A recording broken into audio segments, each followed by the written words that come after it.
Welcome to Shukla study point. आप सभी का स्वागत है आपके अपने YouTube channel Shukla study point में। मैं शिवम शुक्ला आप सभी दोस्तों का हार्दिक स्वागत करता हूं। ये क्वेश्चन पेपर आपका बता दूं कि 2023 का क्वेश्चन पेपर है और आपकी परीक्षा की दृष्टि से बहुत ही महत्वपूर्ण है। अगर आप किसी भी विश्वविद्यालय से हैं और आप बीए के चौथे सेमेस्टर में हैं तो आपको बता दूं कि ये पेपर आपको तैयार कर लेना चाहिए। इनमें जो पूछे गए प्रश्न हैं आप इनको तैयार कर लेंगे।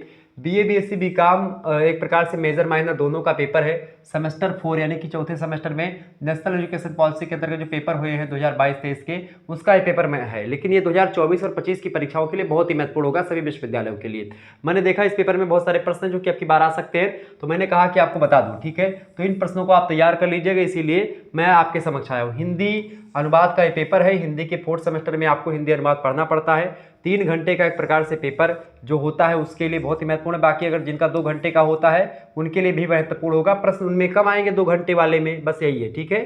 और 75 नंबर का पूर्णांक होता है आपका। क्लियर। अब थोड़ा सा हम आगे बढ़ते और चीज़ों को जानने का प्रयास करते हैं कौन कौन से प्रश्न आपकी परीक्षा में आ सकते हैं, ठीक है। यहाँ पर आपको ये अलग अलग यूनिवर्सिटी के हिसाब से अलग अलग इंस्ट्रक्शंस दिए थे, तो इंस्ट्रक्शन को नहीं पढ़ते हैं इसमें, ठीक है। थोड़ा सा अब मैं आपको बताने का प्रयास करता हूँ कौन कौन से प्रश्नों की सूची आपको दिखाने का प्रयास कर रहा हूँ, ठीक है। देखिए निम्नलिखित प्रश्नों के लघु उत्तर दीजिए, यानी कि इसमें से आपको 10 क्वेश्चंस के उत्तर देने हैं। 3.5 नंबर के एक प्रश्न है। ये अलग अलग विश्वविद्यालय में अलग अलग फंडा होता है, लेकिन बेसिकली इस वीडियो बनाने का जो मेरा मुख्य उद्देश्य है वो ये है कि आप देखें कि आपकी परीक्षा में प्रश्न कैसे आते हैं। यानी ये प्रश्न, ये एक प्रकार से जननायक चंद्रशेखर बलिया विश्वविद्यालय का पेपर है 2022-23 का, ठीक है। ये बाकी विश्वविद्यालयों के लिए बहुत महत्वपूर्ण होगा। राम मनोहर लोहिया, वीर बहादुर सिंह पूर्वांचल विश्वविद्यालय, प्रोफेसर रज्जू भैया, ठीक है, स्टेट यूनिवर्सिटी, इसके अलावा और भी विश्वविद्यालय जिनकी परीक्षा लिखित होने वाली है उन सभी के लिए। इसके अलावा आप देखेंगे डॉक्टर भीमराव अम्बेडकर यूनिवर्सिटी और चौधरी चरण सिंह मेरठ विश्वविद्यालय और जननायक चंद्रशेखर बलिया के लिए तो बहुत बहुत महत्वपूर्ण होगा। तो इन सभी के लिए बहुत ही महत्वपूर्ण है, तो आप इस वीडियो को अंत तक जरूर देखिएगा। देखिए पहला प्रश्न है आपका, अनुवाद का अर्थ स्पष्ट करते हुए उसकी परिभाषा दीजिए। अनुवाद के बारे में आपको बताना है। अनुवाद, अब मॉडल पेपर मैंने दिया है उसमें अनुवाद का अर्थ और परिभाषा दोनों बताई हुई है, तो आप इस वीडियो को मतलब ये प्रश्न आप तैयार कर लीजिएगा और मेरा जो मॉडल पेपर है उसको आप देख लीजिएगा। बाकी मैं एक महासंग्राम वीडियो तैयार कर रहा हूँ और 2023 वाला जो महासंग्राम वीडियो उसमें मैंने इस प्रश्न का उत्तर दिया, तो आप इस वीडियो को उसको देख लीजिएगा, ठीक है। अनुवाद बेसिकली क्या होता है, जब आप एक भाषा से दूसरे भाषा में, यानी एक भाषा का दूसरे भाषा में आप भावांतरण करते हैं, ठीक है। और इसमें अनुवाद के साथ साथ एक शब्द आपको और ध्यान रखना होगा, लिपि अंतरण। लिपि अंतरण और भाव मतलब अनुवाद। अनुवाद जो होता है ये एक प्रकार से भाव और जो मूल तथ्य होता है उसके बारे में बताता है कि भाई मूल भाव जो होता है उसकी एक प्रकार से एक भाषा का दूसरे भाषा में अनुवाद। जैसे मान लेते हैं ये लिखा हुआ है, मैं आपको बताऊँ, राम आम खाता है, राम आम खाता है। अब ये मैंने लिखा राम आम खाता है।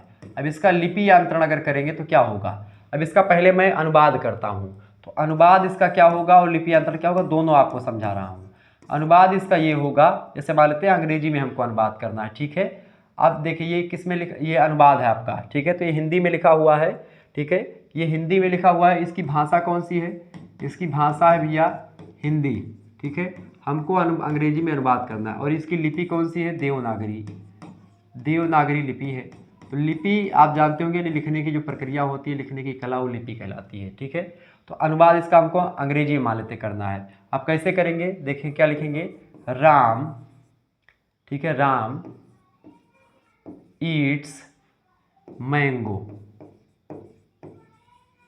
क्या लिखेंगे, राम ईट्स मैंगो। ये इसका क्या हुआ, ये इसका हुआ भैया क्या, ये इसका हो गया आपका अनुवाद, ठीक है, ये हुआ अनुवाद। लेकिन इसी का अगर लिपि अंतरण अगर आप करेंगे, क्या बोलेंगे इसको, लिपि अंतरण। लिपि अंतरण का मतलब संधि विच्छेद होगा, लिपि धन अंतरण। लिपि माने होता है ध्वनि चिन्हों को एक प्रकार से प्रतीक देने का। अब देखिए देवनागरी लिपि में लिखा हुआ है, लेकिन ये आपकी कौन सी, ये भाषा आपकी कौन सी है, ये भाषा आपकी कौन सी है जिसमें अनुवाद हुआ है, भाषा आपकी है इंग्लिश यानी अंग्रेजी, ठीक है। ये अंग्रेजी भाषा में मैंने लिखा और इसकी लिपि कौन सी है, ये रोमन लिपि है, ठीक है। रोमन लिपि में लिखा हुआ है, रोमन लिपि। लिपि माने लिखने की कला। अब देखें ये राम इसमें हिंदी में मतलब ये देवनागरी में लिखा है और ये राम आपका रोमन लिपि में लिखा है। तो लिपि अंतरण का मतलब क्या होता है, लिपि अंतरण का मतलब क्या हो जाएगा, इसमें हम लिखेंगे लिपि अंतरण ऐसे होगा, राम आम, ठीक है, और खाता, KHAT, खाता और है, तो ये हमने लिख दिया राम आम खाता है। अब ये राम आम खाता है ये हुआ भैया क्या इसका, ये हुआ लिपि अंतरण। और अनुवाद क्या हुआ, राम ईट्स मैंगो। यानी जब भाषा के साथ साथ लिपियों का भी कन्वर्ट होता है तो वो अनुवाद हो जाता है। लिपि अंतरण में केवल लिपि बदली जाती है, ठीक है। यानी जैसे ये राम लिखा था, ये राम देवनागरी लिपि में है, और यही राम मैंने लिख दिया एक प्रकार से ये रोमन लिपि में, ये राम, ठीक है। और इसी राम को आप एक प्रकार से और भी लिपियों में इसको लिख सकते हैं, ठीक है। ये बात ध्यान रखेंगे। तो ये हो गया आपका प्रश्न। तो आपका अनुवाद समझ में आ गया और लिपि अंतरण आपका समझ, तो ये दोनों आप पढ़ लीजिएगा, बहुत ही महत्वपूर्ण प्रश्न है। आगे देखेंगे तीसरा प्रश्न आपके लिए और ज़्यादा महत्वपूर्ण है। इन प्रश्नों को तैयार कर लीजिएगा, 100% परीक्षा में आने वाले हैं। संस्कृति किसे कहते हैं, कल्चर जिसको बोलते हैं। संस्कृति की अगर बात की 2 प्रकार की होती है, एक होती है भौतिक संस्कृति, ठीक है, एक होती है भौतिक संस्कृति और एक होती है अभौतिक संस्कृति, ठीक है, अभौतिक संस्कृति। तो जो भौतिक संस्कृति होती है इसमें जैसे आपकी जो दिखाई पड़ती सामान, जैसे कुर्सी मेज टेबल, ठीक है, पंखा एसी फ्रिज, सब कुछ जो है ये भौतिक चीज़ें हैं। अभौतिक संस्कृति का मतलब जिसको आप ना तो देख सकें और ना ही छू सके, यानी देख और छू जिसको आप नहीं सकते हैं, ना तो आप देख सकते हैं और ना ही इसको आप छू सकते हैं, ठीक है। तो देख छू आप नहीं सकते, इसको आप देख और छू सकते हैं, ठीक है। तो यानी कि ये भौतिक चीज़ें आपको देख सकती है और छू सकते हैं, अभौतिक चीज़ें आपको नहीं दिखती। अभौतिक चीज़ों में जैसे आपके विचार हो गए, आपकी भावना हो गई, आपके इमोशंस हो गए।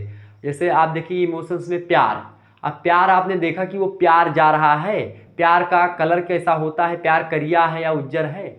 प्यार का गढ़न देखते हैं कि उसकी आंखें प्यार की बड़ी बड़ी हैं। आपने कभी दुखी को देखा है, दुखी का एक प्रकार से दुखी का कलर, दुखी का हाइट कितनी है। तो ये सब प्रसन्नता, इसको आप महसूस कर सकते हैं ना, इसको केवल महसूस किया जा सकता है, यानी कि जिसको आप महसूस करें वो अभौतिक संस्कृति हो गई। तो ये होता है कल्चर। कल्चर किसे कहते हैं, स्पष्ट कीजिए। तो कल्चर बेसिकली आचार विचार भाव पहनावा ओढ़ावा, वस्तुओं का एक प्रकार से बदलाव, खान पान, ये सब एक प्रकार से कल्चर में आ जाते हैं, तो वो कल्चर होता है, ठीक है। आगे देखेंगे चौथा प्रश्न, शब्दकोश की अनुवाद में उपयोगिता पर एक टिप्पणी लिखिए। शब्दकोश क्या होता है, शब्दकोश मतलब होता है डिक्शनरी। शब्दकोश को अंग्रेजी में डिक्शनरी कहते हैं। शब्दकोश की बड़ी भूमिका होती है। जब आप कोई अनुवाद कर रहे होते हैं या आपको वर्ड मीनिंग ढूंढनी होती है तो आप किस में ढूंढते हैं, शब्दकोश में ढूंढते हैं। अंग्रेजी हिंदी शब्दकोश में आप ढूंढते हैं, या जिस भी भाषा में अनुवाद करना होगा तो उसके शब्दकोश की बड़ी भूमिका होती है। कि भाई मान लेते हैं आपको बिल्ली के बारे में, बिल्ली को आप जानते कि बिल्ली है, लेकिन आप ये नहीं जानते कि अंग्रेजी में बिल्ली को कहते क्या है। अब ये आप तब जान पाएंगे जब शब्दकोश उठा करके देखेंगे कि अंग्रेजी में बिल्ली को कैट कहते हैं, कुत्ते को डॉग कहते हैं, आम को मैंगो कहते हैं, तभी तो अनुवाद कर पाएंगे। उससे पहले अनुवाद थोड़ी ना होगा। यानी अनुवाद की बहुत ज़्यादा भूमिका है, ठीक, किसमें, अनुवाद में। तो ये मैंने सारी चीज़ें बता रखी हैं। 5वां प्रश्न आपसे पूछा जा सकता है एग्जाम में, अनुवाद के साधनों का नाम उल्लेख कीजिए। अनुवाद करने में कई साधनों का प्रयोग होता है, ठीक है। अनुवाद में एक प्रकार से मूल भाव का होना जरूरी है और उससे रिलेटेड शब्दकोश का होना जरूरी है। अनुवादक का पढ़ा लिखा और एक धैर्यपूर्वक और हर एक चीज़ को समझने की क्षमता वाला होना बहुत जरूरी है। ऐसे तमाम प्रकार के तत्व है, ठीक है। कई साधनों की जरूरत पड़ती है। अगला प्रश्न, परिभाषिक शब्द जो होते हैं किसे कहते हैं, स्पष्ट कीजिए। परिभाषिक शब्द वे शब्द होते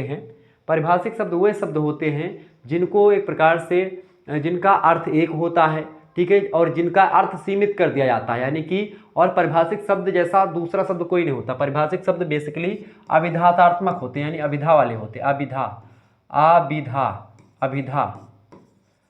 मतलब होता है अभिधा, लक्षणा और व्यंजना, 3 प्रकार की शब्द शक्तियाँ होती हैं हिंदी में, ठीक है। आगे चल करके आप पढ़ेंगे, जब 6th सेमेस्टर में पहुंचेंगे तो वहाँ पर आपको मैं पढ़ाऊंगा। तो अभिधा, लक्षणा और व्यंजना, जिनमें अभिधा का मतलब होता है जो चीज़ें जैसी लिखी हैं उसका मतलब भी वही है। लक्षणा और व्यंजना में क्या होता है कि जो चीज़ें लिखी हैं उसका वो मतलब नहीं होता है, उसका दूसरा मतलब होता है, ठीक है। तो वो होती है लक्षणा और व्यंजना। जैसे हमने कहा कि राम जो है, मतलब कि हमने कहा कि 8 बज गए हैं। अब 8 बज गए हैं, इसका एक लड़का मतलब क्या निकालेगा कि मेरे को स्कूल जाना है। 8 बजने का तात्पर्य एक टीचर लगाएगा कि हमको पढ़ाने स्कूल में जाना है, एक नौकर ये लगाएगा कि भाई हमको मुहारा मतलब कि जो है ये काम करना है, एक ऑफिस जाने वाला व्यक्ति ये अनुमान लगाएगा कि हमको जो है ऑफिस जाना है, 8 बज गए हैं। तो केवल 8 बजे हमने कहा और इसका कई लोगों ने अपने अपने हिसाब से अर्थ लगा लिया। लक्षणा सब शक्ति, व्यंजना सब शक्ति ये होती, ठीक है। यानी कुछ कहो और दूसरी चीज़ें, मुहावरा वगैरह लोकोक्ति, जैसे कि आपने कहा to kill 2 birds with 1 stone, मतलब कि अब इसका अर्थ निकालेंगे तो क्या होगा, to kill 2 birds with 1 stone, मतलब कि 2 को मारा, 2 बर्ड्स यानी 2 चिड़िया को एक स्टोन से, एक पत्थर से। लेकिन इसका अर्थ ये नहीं होगा, इसका मतलब होगा क्या होगा, to kill two birds with one stone का मतलब होगा मतलब कि जो है क्या बोलते हैं, एक तीर से दो निशाना।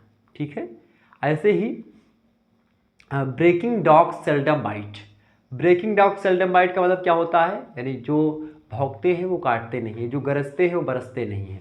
इसका अर्थ होगा जो भौंकते हैं कुत्ते वो काटते नहीं हैं, लेकिन इसका वास्तविक जो मीनिंग है वो यही होगा जो गरजते हैं वो बरसते नहीं हैं। तो इस तरीके से टिट फॉर टैट, ठीक है, टिट फॉर टैट, जैसे को तैसा। माइट इज राइट, ठीक है, might is right, tit for tat, जिसकी लाठी उसकी भैंस से, ये सब होते हैं। क्लियर। तो पारिभाषिक शब्दावली बेसिकली इन सभी से परे होती है, इसमें ना तो कोई लोकोक्ति मुहावरा इन सभी का प्रयोग ही नहीं होता है। पारिभाषिक शब्द हर एक क्षेत्र में होते हैं, जैसे कि आप देखेंगे अनुवाद भी अपने आप में एक पारिभाषिक शब्द है, लिपि या अंतरण एक अपने आप में पारिभाषिक शब्द है। ठीक है, ऐसे तमाम प्रकार के शब्द जिनकी परिभाषा पहले से फिक्स करी जाती है और वो एक प्रकार से उसका अर्थ वही होता है, आज भी वही अर्थ हो, 10 साल बाद उसका भी वही अर्थ होगा। ठीक है, बशर्ते उसमें कोई परिवर्तन ना हुआ हो। तो ये हो गया इसका अंतर। अगला क्वेश्चन आपके स्क्रीन पर आ चुका है। छठा प्रश्न है, पुनरीक्षण किसे कहते हैं, स्पष्ट कीजिए। पुनरीक्षण एक प्रकार से जब मूल्यांकन हो जाता है उसके बाद में उस मतलब अनुवाद हो जाता है, उसके बाद में उस अनुवाद को एक प्रकार से जांचना एक प्रकार से पुनरीक्षण कहलाता है। तो पुनरीक्षण ये भी आप पढ़ लीजिएगा, मैंने इसको बता रखा है, तो आप इन सभी मॉडल पेपर को देख पाएंगे। बाकी एक महासंग्राम वीडियो में तैयार कर रहा हूँ, उसमें इन सभी चैप्टर से बनने वाले प्रश्नों को समाहित करूंगा, उसमें फिर से विस्तार चर्चा कर दूंगा। पुनरीक्षण का मतलब होता है कि मूल्यांकन मतलब कि अनुवाद किसने किया, अब अनुवाद करने के बाद में अनुवाद में क्या गलतियां रह रही हैं, अनुवाद कैसा किया गया है, क्या जो मूल कथ्य था हिंदी में जो चीज़ें उसका जो अर्थ हिंदी में निकल रहा था वही अर्थ अंग्रेजी में निकल रहा है कि नहीं निकल रहा है, इस चीज़ को जांचना परखना ही पुनरीक्षण कहलाता है। अगला प्रश्न आपकी स्क्रीन पर आ चुका, प्रशासनिक अनुवाद की विशेषताएं। प्रशासनिक मतलब होता है एडमिनिस्ट्रेशन, यानी कि एडमिनिस्ट्रेशन से शासन प्रशासन से रिलेटेड जो अनुवाद होता है उसके बारे में बताएं।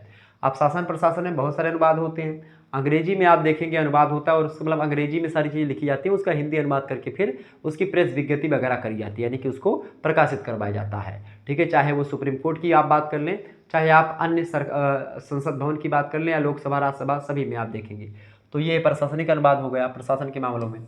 तकनीकी अनुवाद क्या होता है, टेक्नोलॉजी, जैसे कि आजकल अगर बात करें गूगल ट्रांसलेटर है, आप अंग्रेजी से हिंदी में, हिंदी से अंग्रेजी में या किसी भी भाषा में आप कन्वर्ट कर सकते हैं गूगल ट्रांसलेटर के माध्यम से। ठीक है, तो ये तकनीकी अनुवाद होता है। क्लियर। इसके अलावा मशीनी अनुवाद, आजकल जैसे कंप्यूटर के माध्यम से या मशीन के माध्यम से जो अनुवाद होता है वो मशीनी अनुवाद होता है। अगला क्वेश्चन आपके स्क्रीन पर आ चुका है। अगला प्रश्न है, सृजनात्मक अनुवाद क्या होता है। सृजनात्मक मतलब होता है सीखना, तो वो भी एक प्रकार से अनुवाद का एक प्रकार होता है। तो ये सब अनुवाद के प्रकार हैं। ठीक है, आगे देखते हैं। अब यहाँ पर दीर्घ उत्तरीय कुछ प्रश्न हैं, इनके बारे में जान लेते हैं। ये सब प्रश्न आपसे परीक्षा में पूछे जाएंगे। प्रश्न देखिए, दीर्घ उत्तरीय में क्या पूछा जाएगा, अनुवाद के महत्व पर प्रकाश डालिए। अनुवाद का बहुत ही महत्व है।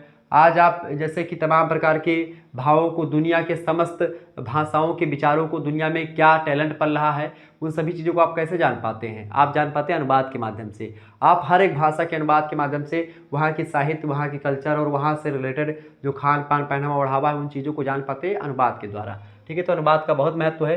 ये प्रश्न बहुत ही महत्वपूर्ण है, परीक्षा में 100% आएगा, तो आप इस प्रश्न को तैयार कर लीजिएगा। आगे बढ़ते हैं और भी चीज़ों को जानने का प्रयास करते हैं।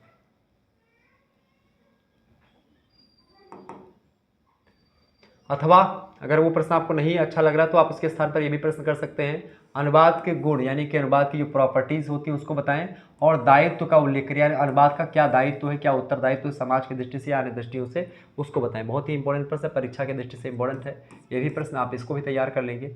बाकी प्रश्न आप देखेंगे। अगला प्रश्न आपकी स्क्रीन पर आ चुका है, इकाई नंबर 2। अब इकाई 2 में भी एक ही प्रश्न आपको करना होगा। आप देखिए इकाई 2 से भी आप एक ही प्रश्न करेंगे। अब चाहो तो ये प्रश्न आपको करना था, चाहो तो ये प्रश्न, ठीक है, दोनों में से एक ही करना था। 10 नंबर के प्रश्न है, हालांकि अलग अलग विश्वविद्यालय में अलग अलग पेपर पैटर्न होता है, लेकिन ये प्रश्न इंपॉर्टेंट थे इसीलिए मैंने इसको रखा है। देखिए, अनुवाद के सामाजिक सांस्कृतिक महत्व को रेखांकित कीजिए। बढ़िया प्रश्न परीक्षा की दृष्टि से तैयार कर लीजिएगा। अथवा अनुवाद में कोश का महत्व विषय पर एक संक्षिप्त निबंध लिखिए, यानी अनुवाद में कोश एक विषय मान लीजिए। ठीक है, यानी अनुवाद में कोश की क्या भूमिका होती है या अनुवाद में कोश का क्या महत्व है, इस पर आपको एक निबंध लिखना है बड़ा अच्छा सा। तो ये भी प्रश्न बहुत ही महत्वपूर्ण है परीक्षा की दृष्टि से, आप इसको भी तैयार कर लीजिएगा। ठीक है, बाकी आप देखेंगे इकाई नंबर 3, बाकी मैं और मॉडल पेपर जब दूंगा तो उसमें लिखा, इसमें प्रश्न का उत्तर भी लिखा हुआ होगा, मैं महासंग्राम वीडियो दूंगा तो उसमें आप समझ लीजिएगा। इकाई 3 की अगर बात किए तो अनुवाद में परिभाषिक शब्दों की भूमिका क्या होती बताएं। परिभाषिक शब्दों की अनुवाद में बहुत भूमिका होती है और बेसिकली परिभाषिक शब्दों के प्रयोग से अनुवाद एक प्रकार से वैज्ञानिक धरातल पर खरा उतरता है, ठीक है। इसके लिए बहुत जरूरी, अथवा करके दूसरा प्रश्न दिया, अगर आपको ये नहीं पता है प्रश्न तो इसके स्थान पर आप ये भी प्रश्न कर सकते हैं कि अनुवाद में मूल्यांकन का क्या महत्व होता है। अनुवाद में जैसे पुनरीक्षण होता है ऐसे ही मूल्यांकन होता है। मूल्यांकन के द्वारा अनुवाद की जो गतिविधियां होती हैं, अनुवाद में क्या सही है क्या गलत है इसका निर्णय लिया जाता है, ठीक है। तो ये मूल्यांकन होता है अनुवाद का, तो इसके बारे में चर्चा करेंगे। इसके अलावा आगे देखेंगे अगला क्वेश्चन इकाई नंबर 4 से, मतलब इकाई चतुर्थ से, उससे नहीं कि इकाई 4 से पूछा जाएगा। ये प्रश्न इंपॉर्टेंट है। निम्नलिखित का अंग्रेजी से हिंदी में अनुवाद कीजिए। अभी अंग्रेजी में लिखा हुआ है, इसको हिंदी में आपको लिखना है। जैसे कि लिखा हुआ है he is proud of me, मतलब कि जो है उसे मुझ पर बहुत ज़्यादा गर्व है। हु एम आई, यानी कि मैं कौन हूँ, ऐसे। अब इसमें मुझे ज़्यादा पता नहीं तो आप इसको अगर गूगल ट्रांसलेटर पर डालेंगे तो तुरंत इसका मीनिंग निकल आएगा, ठीक है। I am useful to man because, यानी कि मैं उसके लिए उपयोगी हूँ क्योंकि, बिकॉज आई गिव मिल्क, क्योंकि वो मुझको एक प्रकार से दूध देता है या दूध देती है। And children like to drink it, यानी कि बच्चों को बहुत ज़्यादा दूध पसंद होते हैं। You will find me in many places, यानी उसने कई स्थानों पर मुझे एक प्रकार से फाइंड किया है, पता लगाया है। I walk about in a form, ठीक है, form. You can find me near a temple also. Who am I, तो इसका आपको अनुवाद करना था अंग्रेजी से हिंदी में। बहुत सरल है, कोई दिक्कत नहीं। तो इसका मैं प्रैक्टिस एक दिन करवा दूंगा अनुवाद की, कि किसका अनुवाद कैसे होता है, ठीक है। अथवा अगर क्या आपका दूसरा प्रश्न ऐसे दे सकता है, तो ये प्रश्न का तरीका मैं बता रहा हूँ कि कैसे कैसे आपसे प्रश्न पूछे जा सकते हैं। देखिए ये भी प्रश्न आपसे अथवा करके निम्नलिखित का हिंदी से, चाहे तो आप हिंदी से अंग्रेजी में बात करो, चाहे अंग्रेजी से हिंदी में। अब ये प्रश्न जैसे महात्मा गांधी हमारे देश के राष्ट्रपिता हैं। अब इसका आप अंग्रेजी में बात कर सकते हैं कि महात्मा गांधी जो है एक प्रकार से क्या है, हमारे देश के, यानी कि अवर कंट्री की क्या है, राष्ट्रपिता है, ठीक है। इसके अलावा उनका जन्म कब हुआ है, 2 अक्टूबर सन 1869 को गुजरात के पोरबंदर नामक नगर में हुआ था। उनके पिता का नाम करमचंद गांधी था, ठीक है। महात्मा गांधी का नाम मोहनदास करमचंद गांधी पूरा है। उन्होंने एक प्रकार से क्या किया है, उन्होंने अंग्रेजी राज्य से देश को आज़ादी कराने के लिए स्वतंत्रता की लड़ाई लड़ी है। तो ऐसे तमाम प्रकार के प्रश्न आपसे परीक्षा में पूछे जाते रहते हैं, ठीक है। तो ये दोनों में से आपको करना, तो हिंदी से एक अंग्रेजी में अनुवाद करने को लेकर के प्रश्न आएगा, और एक हिंदी से, मतलब एक अंग्रेजी से हिंदी और एक हिंदी से अंग्रेजी। तो इस तरीके से प्रश्न आप इन सभी प्रश्नों को तैयार कर लीजिएगा, परीक्षा की दृष्टि से बहुत ही महत्वपूर्ण है, ठीक है। तो मिलते हैं फिर नेक्स्ट वीडियो में, और इस तरीके से और भी जो क्वेश्चन पेपर होंगे उसको भी मैं दिखा दूंगा, ताकि आप उन प्रश्नों को तैयार कर लीजिएगा, ठीक है। और मैं मॉडल पेपर महासंग्राम वीडियो दूंगा तो उसमें आपको और क्लियर हो जाएगा। धन्यवाद, ठीक है, चलिए।